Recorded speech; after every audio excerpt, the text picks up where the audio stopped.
Um incêndio matou 10 jovens e deixou 3 feridos no centro de treinamento do Flamengo, na zona oeste do Rio. A gente perdeu metade de uma geração aí, cara. Os moleques que iam ser assim, iam brilhar no mundo todo. Só os mais talentosos conseguem chegar aqui. Estava fazendo o que ele gostava, que ele ama. Eu acho que eu não digeri ainda. Ele pediu, retira esses fios aí pra gente não ter problema. Pra aí, qual a destinação disso eu não sei. Essa é certamente a maior tragédia pela qual esse clube já passou nos últimos 123 anos. A quantidade de fogo era muito. Não sobrou parede, não sobrou divisória, não sobrou absolutamente nada.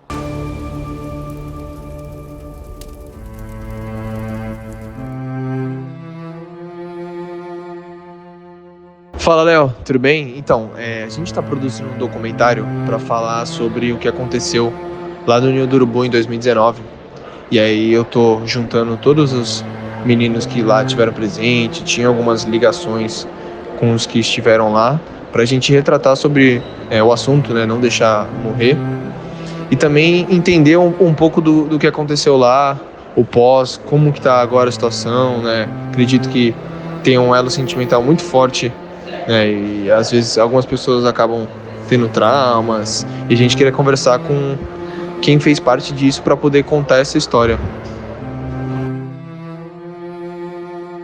Bom, eu joguei na Portuguesa Santista e tive a oportunidade de jogar com um colega, Riquelmo, que teve o convite para jogar no Flamengo e foi uma grande festa, mas esse sonho foi interrompido pela tragédia que tirou a vida dele.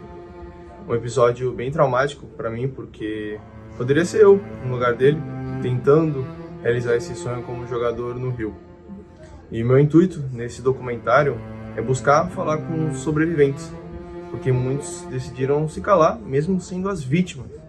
Eu quero entender o porquê que esses garotos não se sentem à vontade para falar. Será que tem alguma represália sobre isso? Será que eles foram indicados a não falar? É isso que eu quero descobrir nesse documentário. Os moleques querem ser famosos e tal, e jogando bola. É o encaixe perfeito para os homens, né?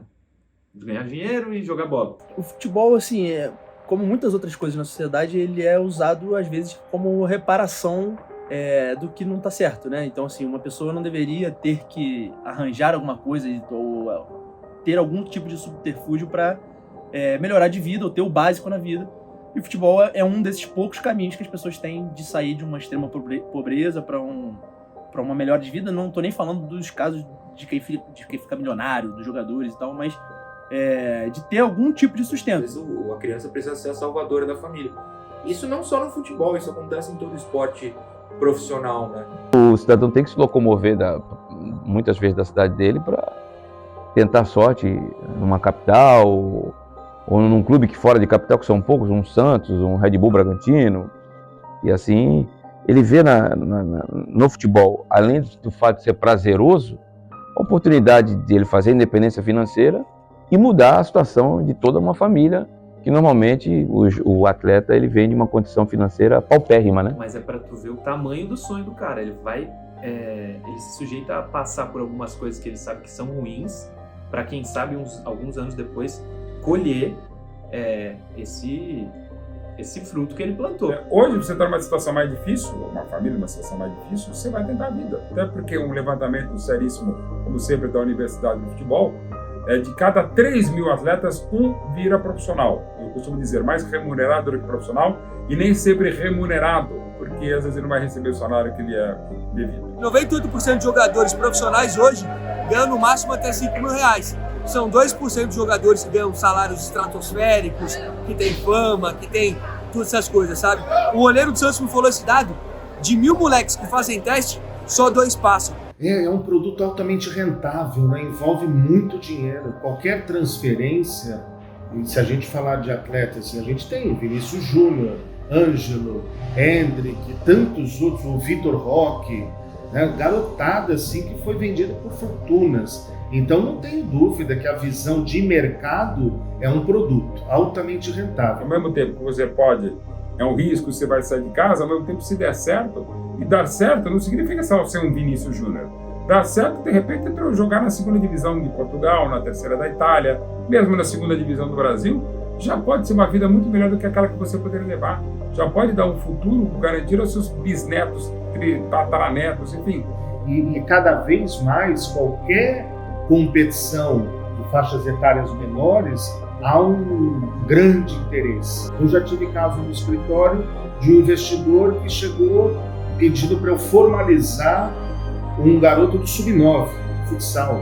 Como assim? Vai ganhar dinheiro daqui a 10 anos, eu vou apostar. Ou seja, cada vez mais precoce. Bom, chegamos agora numa parte muito importante. A gente vai tentar falar com um dos garotos que esteve no Ninho do Urubu no momento que aconteceu o acidente. Eu estou tentando falar com ele há alguns dias, ele tem deixado de me responder. A gente já tinha deixado até alinhado um dia que a gente ia conversar, mas ele parou de me responder e não me atendeu. Então, vamos ligar para ele, porque se ele tiver mudado de ideia, alguma coisa, a gente precisa saber. Vamos lá. Tentar fazer uma ligação de vídeo sem ter avisado ele.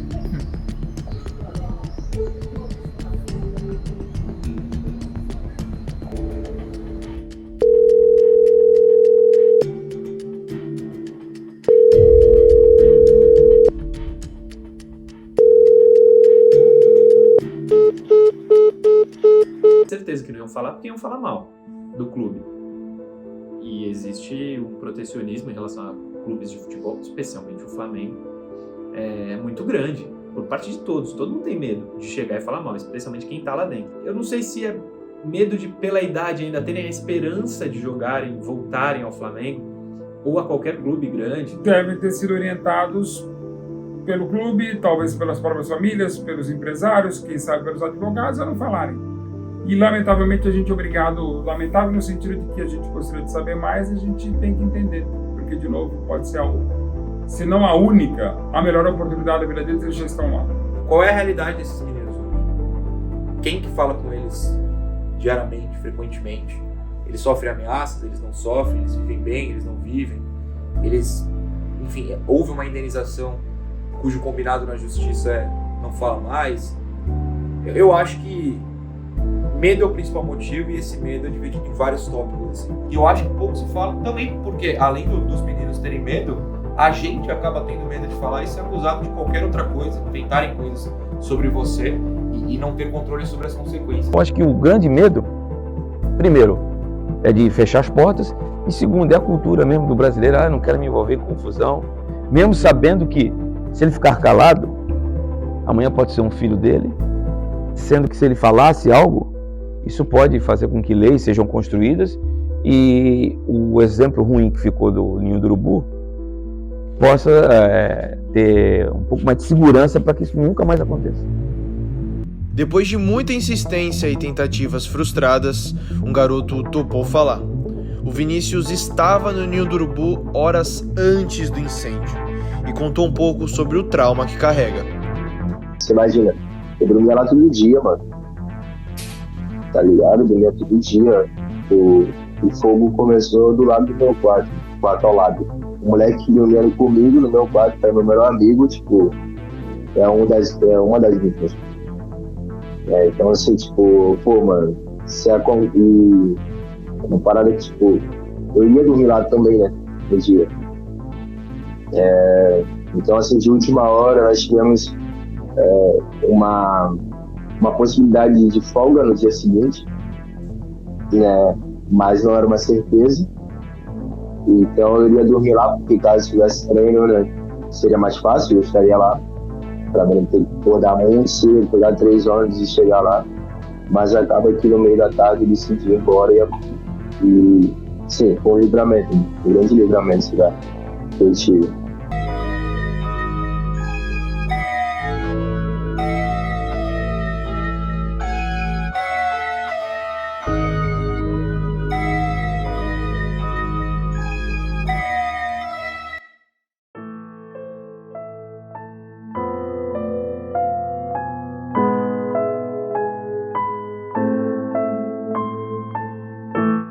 gente tá na expectativa, e eu pelo menos tô bem nervoso, porque a gente tá em contato com um dos meninos que esteve lá há muito tempo, e ele tá enrolando a gente, e a gente deixou marcado pra hoje, e aí ele disse já que não quer aparecer no vídeo, e eu tô bem tenso, porque essa é uma entrevista crucial pra gente. Vamos ver. Oi, Felipe, tá me ouvindo? Meu nome é Felipe Cristian de Figueiredo Lima, tenho 21 anos de idade, jogo bola desde os meus 7 anos, assim, na escolinha da minha cidade, lá em Minas. E com 11 para 12 ali, eu fui para as categorias de base do Cruzeiro. Fiquei lá até os meus 16 anos e meio. E depois fui jogar no Flamengo, lá no Rio. E teve alguma experiência em particular que te deixou com medo, te traumatizou de algum jeito assim que tu carrega até hoje? A principal, assim, vamos dizer, foi a tragédia do Urubu, 2019. Você tava lá? Sim, tava lá no que você lembra? alojamento lá na época. Eu lembro de tudo, né? Lembro que começou no meu quarto, o ar-condicionado lá, e era a rede assim, tava tudo conectado, né, do ar-condicionado assim, sabe? Aí começou no meu e foi se expandindo pelos outros, assim, dos outros quartos. Aí sim, começou no meu, tava geral dormindo ali no meu quarto, tava eu mais 2 moleques. Acordei ligadão já, no susto ali, né, no terror. Por cima do alojamento já tava todo coberto de chamas, assim, entendeu? Eu saí, né, do alojamento pra tentar pedir ajuda, e eu gritei que tava pegando fogo lá no corredor. Aí um moleque que é vivo até hoje também, que é meu parceiro também, ele achou que eu tava de sacanagem, que eu tava de brincadeirinha, porque a gente ficava brincando muito de madrugada, né?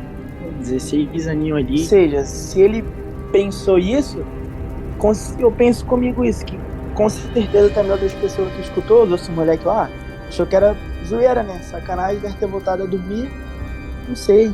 Se sufocaram com a fumaça, sei lá o que aconteceu. Quando os bombeiros chegou, né, e tudo mais, começaram a apagar o fogo lá e tal. Aí eu tentei entrar lá de novo também no container, aí eu vi o bombeiro levantando o armário assim, tá ligado? Lá do container, assim, onde botava os pertences do pessoal, né, e tudo, todo mundo botava. Aí ele levantou e eu vi, o moleque lá queimadinho embaixo do armário, tá ligado? Na hora que eu vi aquilo ali, tipo, aí realmente eu pensei, mano, já era.